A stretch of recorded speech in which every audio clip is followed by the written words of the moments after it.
আসসালামু আলাইকুম ওয়া রাহমাতুল্লাহি ওয়া বারাকাতুহু। আলহামদুলিল্লাহি রাব্বিল আলামিন ওয়াস সালাতু ওয়াস সালামু আলা রাসূলিহিল কারীম, আম্মা বা'দ।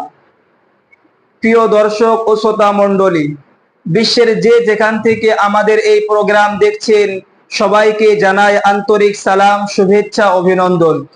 প্রিয় ভাই ও বোনেরা, সমাজে প্রচলিত একটি অত্যাবশ্যকীয় প্রশ্নের উত্তর নিয়ে আজ আমি আপনাদের সম্মুখে উপস্থিত হয়েছি।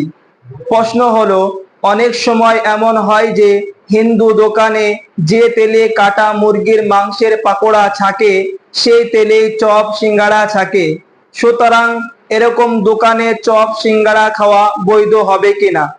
উত্তর হলো, হিন্দু দোকানে যে তেলে কাটা মুরগির মাংসের পাকোড়া ছাকে, যদি সেই তেলেই চপ সিঙ্গাড়া ছাকে, তাহলে সেই চপ সিঙ্গাড়া খাওয়া বৈধ হবে না। কারণ হারাম বস্তুর মধ্যে যখন কোনো হালাল বস্তু মিশ্রিত হয়ে যায় তখন সেটাও হারাম হয়ে যায়। আল্লাহ সুবহানাহু তাআলা সূরা বাকারা আয়াত নম্বর 173 মধ্যে বলেছেন, ইন্নামা হাররামা আলাইকুমুল মাইতাতা ওয়াদ দামা ওয়া লাহমাল খিনজিরি ওয়া মা উহিল্লা বিহি লিগায়রিল্লাহ।